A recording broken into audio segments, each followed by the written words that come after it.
It is logically impossible to make someone freely do something, so they say. Or is it possible? That's the topic of today's video. If God is sovereign, how can man be free? If we are God's elect, how can we freely choose Him? And if God has determined everything from the foundation of the earth, how can we be held accountable for the wrong things we do? Do we have control over our actions? And if so, what sort of control? And to what extent? Today, I'm going to answer all these questions. Okay, maybe not all of them, or any of them. I mean, who do you think I am? I'm just an English teacher in the Czech Republic, but I am going to share with you my secret on how to cope with the existence of these difficult questions.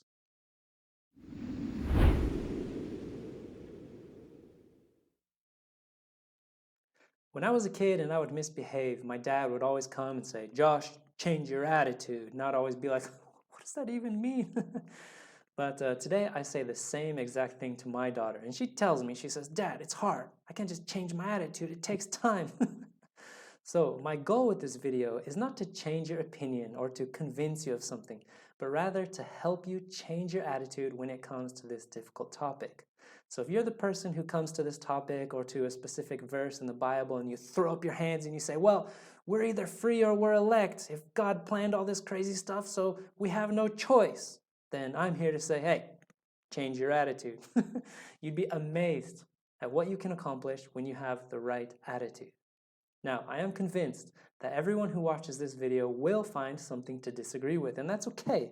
I just want to share with you what helps me personally to cope with the existence of this difficult issue. I will tell you my opinions, but my prayer is that at the end, you'll change your attitude toward this topic. So let's do it. Okay, first we have to come to terms with some terms. Now, don't be frightened by the complexity of the words we're about to go through. It's important that we go through just a few of these terms and it's going to be okay. The first one is libertarian free will. And in my opinion, this one is not a biblical view. Basically, the concept is that metaphysically and morally, man is an autonomous being, one who operates independently, not controlled by others or by outside forces. The key to understanding libertarian free will is the word autonomous.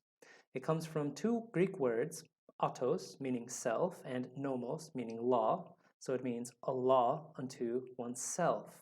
In other words, humans have unlimited freedom of will.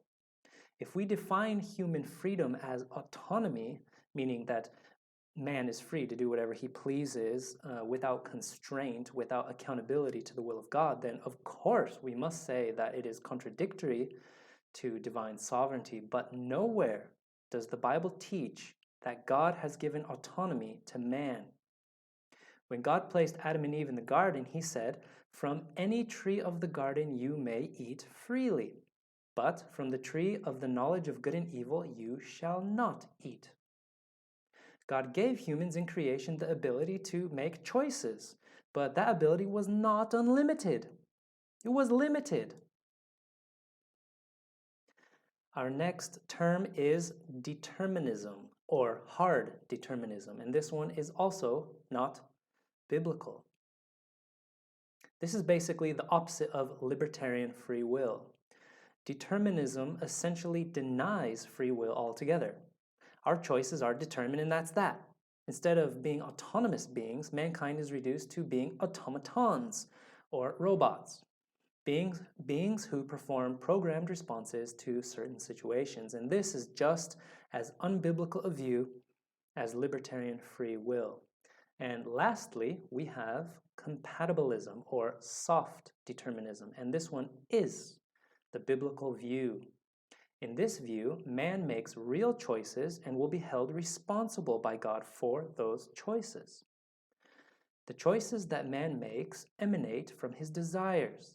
God grants the creature a certain amount of freedom, but that freedom always operates within the boundaries of God's sovereignty.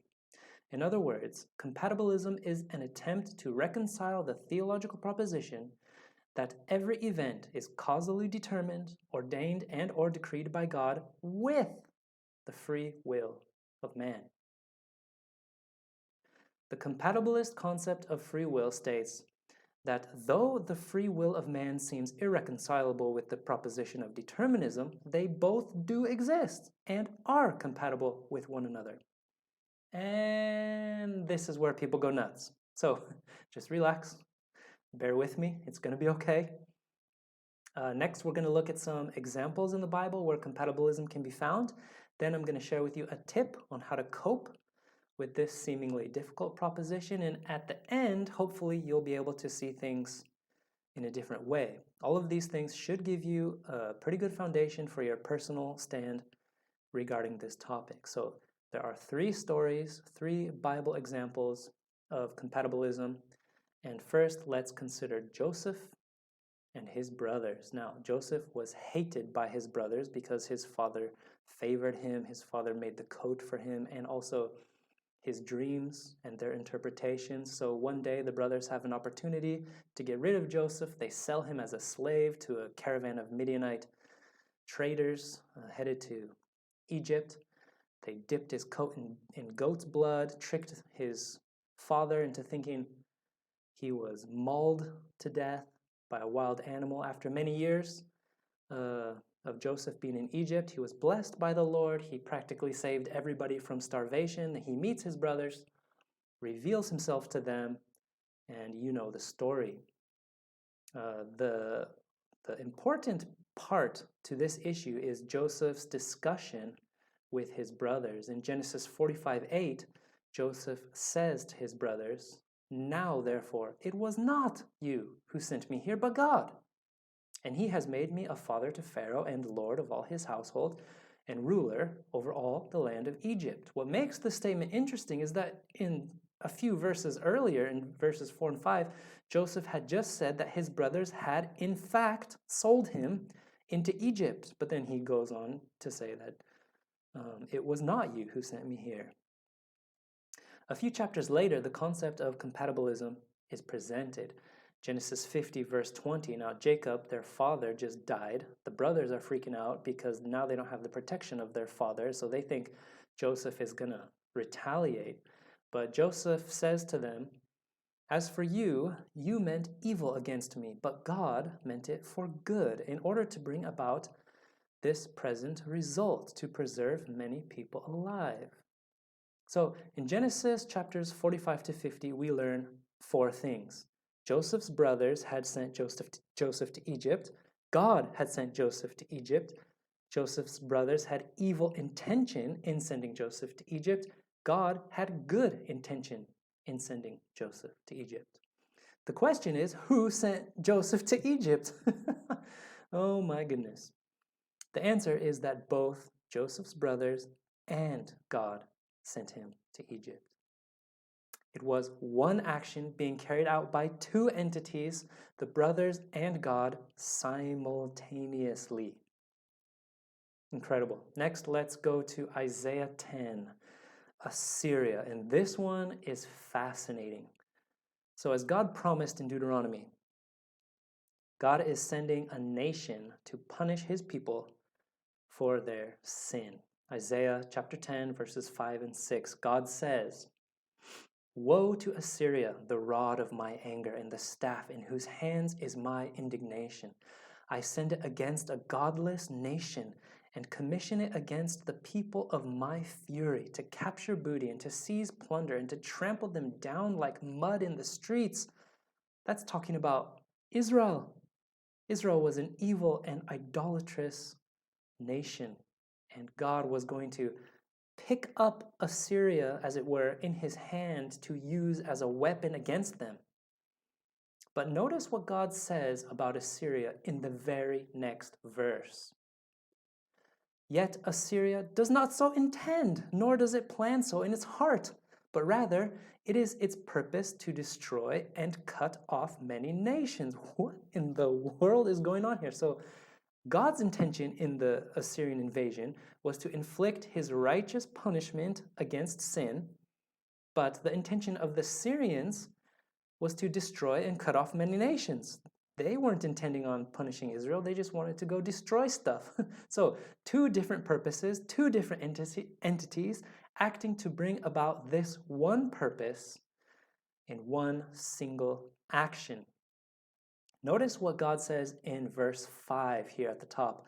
Woe to Assyria. God is going to punish Assyria. He is going to destroy them for doing something they did not choose to do, for doing something they didn't plan or even intend to do. In verse 12 of the same chapter, God says, "So it will be that when the Lord has completed his work on Mount Zion and on Jerusalem, when he's done punishing them for their sin, he will say, I will punish the fruit of the arrogant heart of the king of Assyria and the pomp of his haughtiness." So even though they were acting by divine decree, they bore the full responsibility for what they did. Wow. So lastly, let's look at the best example, the crucifixion. Acts 2:23 says, "This man, delivered over by the predetermined plan and foreknowledge of God, you nailed to a cross by the hand of godless men and put him to death." Now, we know that God hates torture and murder, yet he actively decreed and determined that his only son would be tortured and murdered. How can this be? Acts 4:27 says, "For truly in this city there were gathered together against your holy servant Jesus, whom you anointed, both Herod and Pontius Pilate, along with the Gentiles and the people of Israel, to do whatever your hand and your purpose predestined to occur." Christ was put to death by wicked men, yet, according to Isaiah 53:10, it was the Lord's will to crush him and to cause him to suffer.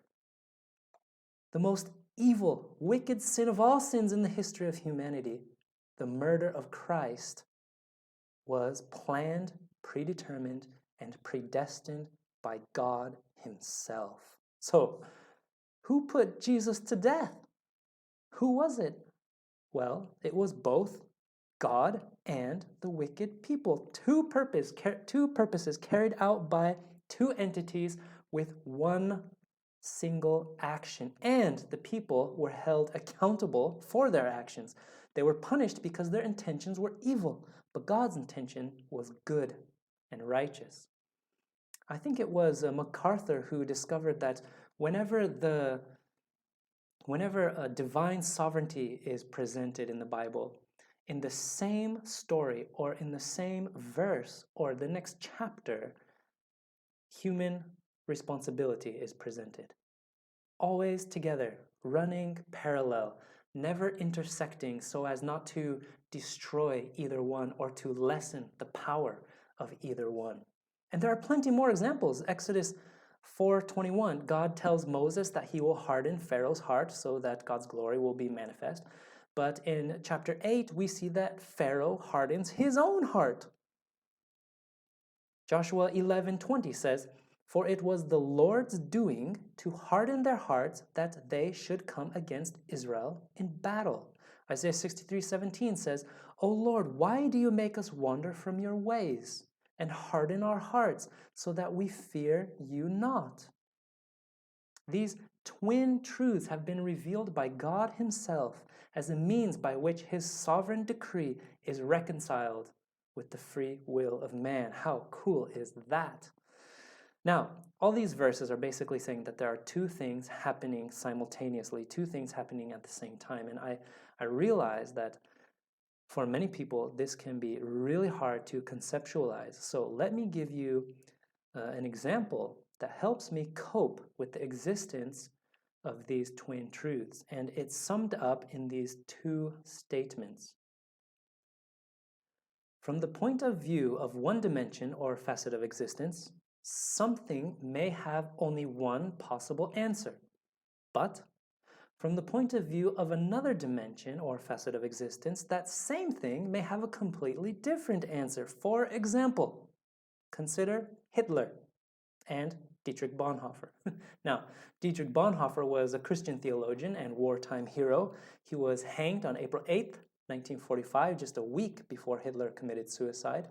He was hanged for resisting the evil of the Nazi regime. Bonhoeffer said, "Silence in the face of evil is itself evil."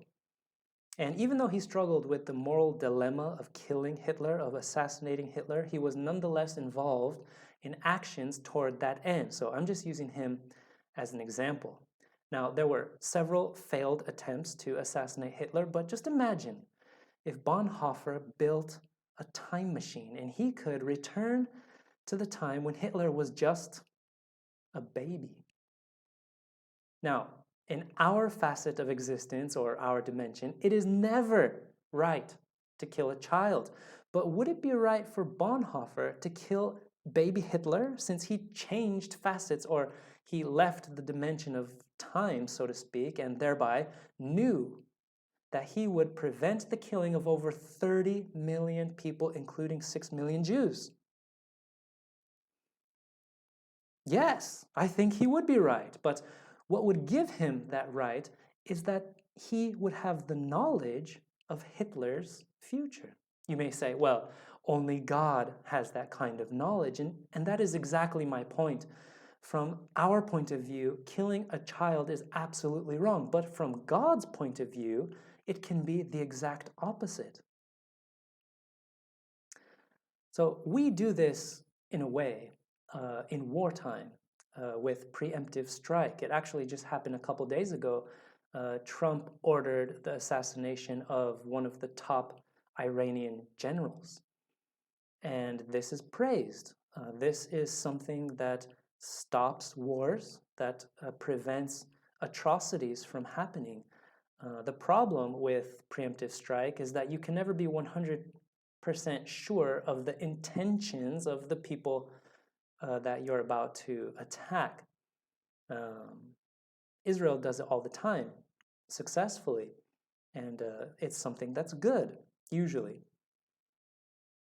So I know that this example is not on free will or divine sovereignty, but it's on morality. But that's not the point. The point of the example is that from one point of view, from the point of view of one dimension, something may have only one possible answer, but from the point of view of another dimension, that same thing may have a completely different answer. So with regard to human freedom, from our point of view, we are free.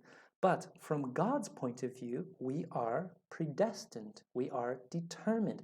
Two truths at work simultaneously. R.C. Sproul summed it up well when he said, God, in his sovereignty, has the capacity and the ability to work through the sinful decisions and the wicked choices of his creatures to bring about his sovereign will, which is altogether righteous. Now, this is unquestionably a paradox, and I don't say that to escape the problem as some people think. You know, people say, oh, now you're calling it a paradox. Whenever people call it a paradox, it's because they don't know what they're talking about or they don't understand it. No, I believe in the power of paradox. Paradox is the answer, not the cop-out or a crutch or something like that. And the Bible is absolutely full of paradoxes that we need to know. The humble are exalted. To be great, you must be a servant. The first shall be last. To keep your life is to lose it. When we are weak, then we are strong. We count it joy when we encounter various trials. Freedom through servitude, gaining through losing, living through dying. Faithful with the few, in charge of many. Better to give than to receive. We see unseen things. We know the unknowable. We conquer by yielding. We rest under a yoke. We triumph through defeat. The foolish to shame the wise, the weak to shame the strong, the righteous sinner. Paul said it best when he said, we are regarded as deceivers, yet true, as unknown, yet well known, as dying, yet behold, we live, as punished, but not put to death, as sorrowful, yet always rejoicing, as poor, yet making many rich, as having nothing, yet possessing all things. God is trying to tell us something here. And he did. He said, your thoughts are not my thoughts, and your ways are not my ways. Why is God this way? Why does he seem to prefer paradox? 2 Corinthians 12:10. Therefore I am well content with weakness, with insults, with distresses, with persecution, with difficulties. Why? For Christ's sake. For when I am weak, then I am strong. It's for Christ's sake. Whenever God uses paradox, he gets all the more glory. It's kind of like me here in the Czech Republic. When I first came here, I didn't know what to do here. I didn't know what I should be doing, my place. I was praying. I was asking God, Lord, what should I do here? What do you want me to do? And it was almost as if God was thinking, what is Josh the worst at? English. Let's put him into teaching English. And I was an utter failure at school in regard to English. Don't tell my students. But why would God do that? Well, it's because God knows that I have a proclivity to pride. And when I would experience success here teaching English, I would be tempted to say, look what I've done. You know, if I had such good grades in school growing up with English, I would easily say, look what I've accomplished here. But no, that's impossible given how I'm not very good with English. The only thing I can say is, God, how did you accomplish this? It was not me, that's for sure. It was you. And so God would get all the glory. What is the definition of a paradox anyway?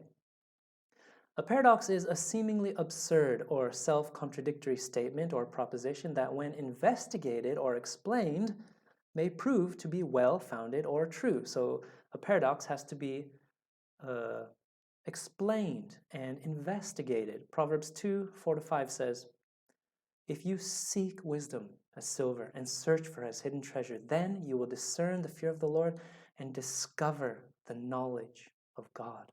Everything about our Christian lives should be paradoxical. To the world, we look absurd or self-contradictory, but to God, we are found true. Let me leave you with one last quote from R.C. Sproul. And I agree with Sproul on the issue of free will and divine sovereignty. He says, it's not really a complicated thing, you know, it's a simple thing. He said, God is free and his creatures are free, but God is more free than his creatures. Our freedom should never limit God. Just remember who is sovereign and who is not, and you'll be okay.